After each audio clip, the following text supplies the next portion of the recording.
Bob Marley was not just a musician. He was a symbol of freedom, resistance, and unity. His voice carried the pain of oppression and the hope of liberation.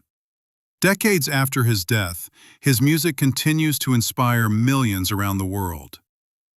Bob Marley was born on February 6, 1945, in the rural village of 9 Mile St. Anne Parish, Jamaica. His full name was Robert Nesta Marley. His father, Norval Sinclair Marley, was a white Jamaican of British descent and a former British naval officer who was rarely present in Bob's life. His mother, Cedella Booker, was a young black Jamaican woman who raised him mostly on her own. Growing up mixed race in a deeply divided society, Bob faced discrimination and isolation from an early age. This sense of not belonging shaped his identity and later became a central theme in his music. In the late 1950s, Bob and his mother moved to Trenchtown, a poor neighborhood in Kingston. Life there was harsh, marked by poverty, crime, and political tension. Bob dropped out of school and worked as a welder, but music quickly became his true focus. Influenced by American rhythm and blues, Bob began writing songs that reflected the struggles of everyday people. In 1963, he formed a group called the Wailers with Bunny Wailer and Peter Tosh. Their early music blended ska and rock steady with socially conscious lyrics. In 1964, they released Simmer Down, a song warning against street violence. It reached #1 in Jamaica and established Bob Marley as a powerful new voice.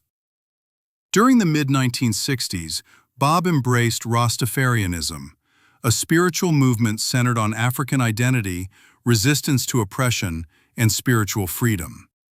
This belief transformed his life and music.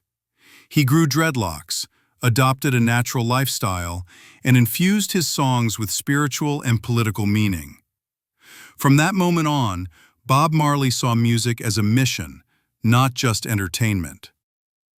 In the early 1970s, Bob Marley signed with Island Records, which introduced reggae to the global stage.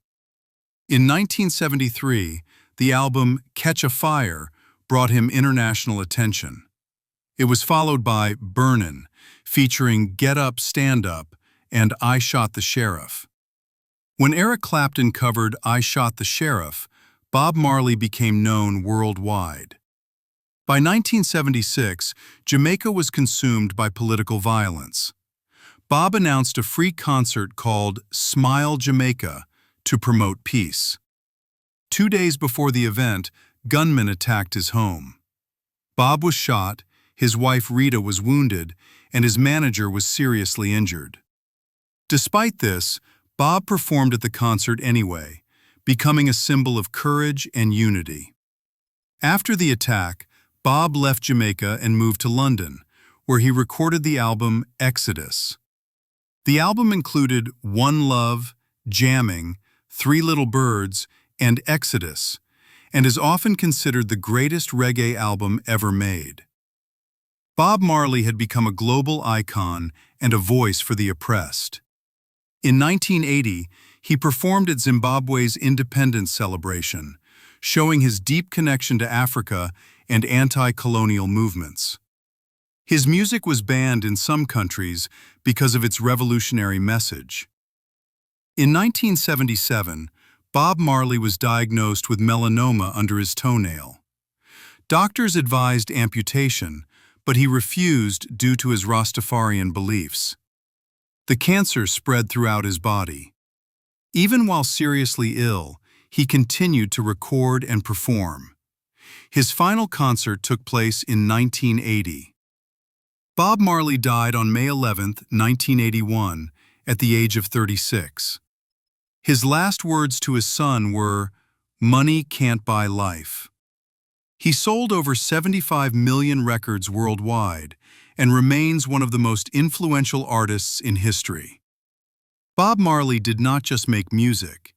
He changed minds, inspired movements, and left behind a timeless message: one love.